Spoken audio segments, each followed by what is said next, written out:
चुनाव प्रबंध समिति जो है उसका भी ऐलान हुआ है और इसके साथ ही मैनिफेस्टो कमेटी का भी ऐलान कर दिया गया है। इसके अलावा सभी जिलों में भी संयोजक जो है भारतीय जनता पार्टी के, उनके नामों की भी घोषणा कर दी गई है। सबसे ज्यादा महत्वपूर्ण विधानसभा चुनाव के लिए चुनाव प्रबंध समिति होती है। इसमें पहले ही संयोजक बनाया जा चुका था नरेंद्र सिंह तोमर को, जो कि केंद्रीय मंत्री हैं, लेकिन अब नरेंद्र सिंह तोमर के बाद इन समितियों के बाकी सदस्यों के नाम का भी ऐलान कर दिया गया है।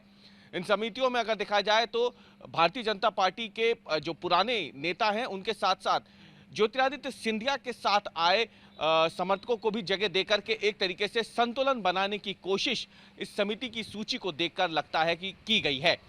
क्योंकि एक तरफ जहां इसमें शिवराज सिंह चौहान के करीबी भूपेंद्र सिंह शामिल हैं सागर जिले से ही, तो वहीं दूसरी तरफ सिंधिया समर्थक गोविंद सिंह राजपूत भी इस समिति में शामिल है, चुनाव प्रबंधन समिति में। ये भी सागर जिले से आते हैं और दोनों नेताओं के बीच में जो विवाद है वो किसी से छुपा हुआ नहीं है।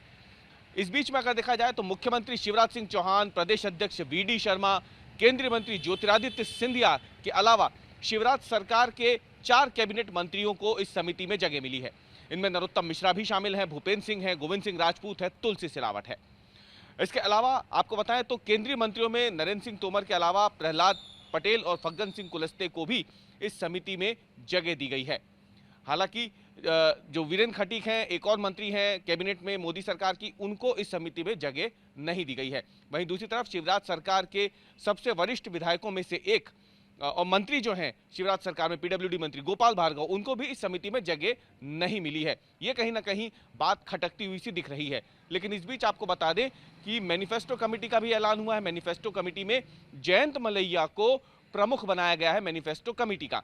और जयंत मलैया आपको बता दें कि मैनिफेस्टो कमेटी के प्रमुख होने के साथ साथ दमोह में एक खासा रुतबा रखते हैं।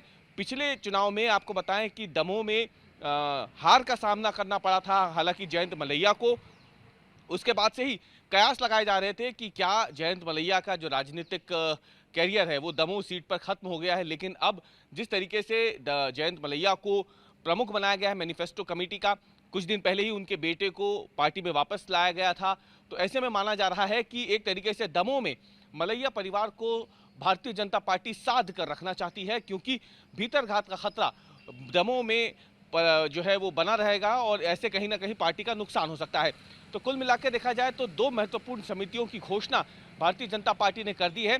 अमित शाह के दौरे से ठीक कुछ घंटों पहले ही इन समितियों का ऐलान हुआ है। माना जा रहा है कि अमित शाह जब इससे पहले 2 बार भोपाल आए थे तो इन समितियों में किनको शामिल करना है उनके नामों पर भी चर्चा हुई थी और आखिरकार अमित शाह से अंतिम मुहर लगने के बाद ही इन समितियों की घोषणा की जा चुकी है।